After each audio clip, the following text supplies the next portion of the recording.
What if the person you are least likely to help is the one who needs your kindness the most? In a world that often tells us to look out for our own, what does it mean to truly love your neighbor? And who exactly is our neighbor anyway? What if the answer isn't just the person next door? What if it's someone from the other side of the street, the other side of the world, or even someone you consider your enemy? The parable of the Good Samaritan doesn't just teach us about charity. It challenges our very understanding of love, mercy, and who deserves our kindness. This timeless story is found in the Gospel of Luke, chapter 10, verses 25 to 37. Jesus is approached by a lawyer, an expert in the law, who asks him a question: "What must I do to inherit eternal life?" It seems like a simple, straightforward question, but Jesus responds with a question of his own. What is written in the law? How do you read it? The lawyer responds by quoting the commandment from Deuteronomy 6 verse 5. Love the Lord your God with all your heart, soul, strength, and mind, and adds the second commandment from Leviticus 19 verse 18. Love your neighbor as yourself. Jesus affirms this answer and says, "Do this, and you will live." But the lawyer, wanting to justify himself, asks the pivotal question that sets the stage for the parable: "And who is my neighbor?" To answer this question, Jesus tells a story, a parable that has captivated hearts and minds for centuries. Jesus says, "A man was going down from Jerusalem to Jericho when he fell into the hands of robbers. They stripped him of his clothes, beat him, and went away, leaving him half dead." Luke 10 verse 30. Imagine the scene: a lonely, treacherous road, known for its danger, winding through the wilderness. The man is vulnerable, isolated, and defenseless. The brutality of the robbers leaves him half dead, lying on the side of the road, helpless and exposed. Then, Jesus introduces two figures familiar to his audience, figures who would have been expected to help.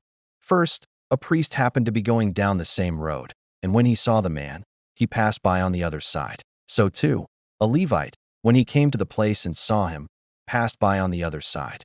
Luke 10 verses 31 to 32. The priest and the Levite were respected religious leaders, the pillars of society, whose roles were to teach, guide, and care for the people. And yet, despite their high status and deep knowledge of the law, they both chose to avoid the wounded man. Why? Were they too busy? Too afraid? Did they fear becoming ritually unclean if they touched a man who was potentially dead? Or perhaps they simply didn't want to get involved. Whatever the reason, their lack of action stands in stark contrast to the expectations of the law they supposedly upheld. Isn't it interesting how often we, too, make excuses when it comes to helping others? We justify our lack of compassion by saying we're too busy or that someone else will help. But Jesus shows us that true compassion requires action, no matter the cost.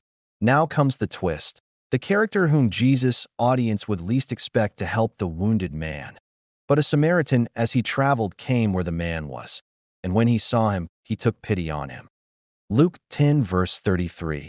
To fully appreciate the shock of this statement, we need to understand the relationship between Jews and Samaritans at the time. The Jews viewed the Samaritans as outcasts, as people of mixed heritage and impure religious practices. They were seen as enemies, even worse than the Gentiles. To Jesus' audience, a Samaritan would have been the last person expected to show compassion. And yet, it is the Samaritan who embodies true mercy. The Samaritan doesn't just feel pity for the man, he acts. He went to him and bandaged his wounds, pouring on oil and wine. Then he put the man on his own donkey, took him to an inn, and took care of him. Luke 10 verse 34. This wasn't a quick, superficial act of kindness. The Samaritan invested time, resources, and effort to care for the man's immediate needs. He went above and beyond, taking him to an inn, providing for his continued care, and even promising to pay any additional costs. Jesus' message is clear: love isn't just about words or gestures, it's about active, sacrificial help that goes the extra mile. At the end of the parable, Jesus turns to the lawyer and asks, "Which of these three do you think was a neighbor to the man who fell into the hands of robbers?" Luke 10 verse 36. The lawyer responds, "The one who had mercy on him." Jesus replies, "Go and do likewise." Luke 10 verse 37. The message is crystal clear. Our neighbor is anyone in need, regardless of their background, status, or even our personal feelings toward them. The neighbor Jesus calls us to love is not just the person next door, but the person we might least expect, the person who challenges our prejudices, stretches our compassion, and asks us to step out of our comfort zone. This story is as relevant today as it was when Jesus first told it. We live in a world that is deeply divided. People are categorized by race, religion, nationality, and class. We've built walls around ourselves, physical, emotional, and mental, so that we can avoid being challenged or inconvenienced by the needs of others. But Jesus calls us to break down these walls. He calls us to see people as he sees them, worthy of mercy, worthy of love. Whether it's the homeless person on the street, the coworker we don't get along with, or even the person who has hurt us in the past, Jesus is asking us to show the same kind of mercy and compassion that the Good Samaritan showed. Love, as Jesus teaches, isn't just an emotion or a sentiment. It's a verb. It's something we do. And when we live out love in this way, we reflect God's heart in a world that desperately needs it. Jesus himself said in Matthew 25, verse 40, "Whatever you did for one of the least of these brothers and sisters of mine, you did for me."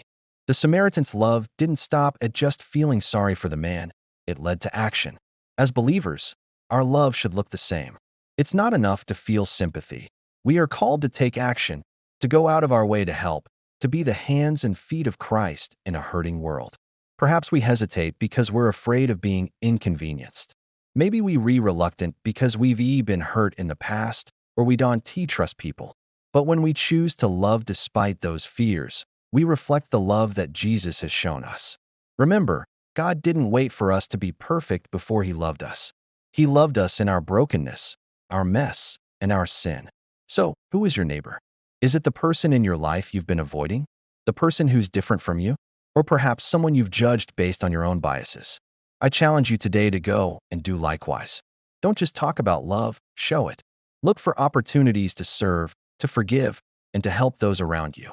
Love is not limited by borders, race, or past offenses. It transcends all. Thank you for watching. If this message has touched your heart, I'd love to hear your thoughts.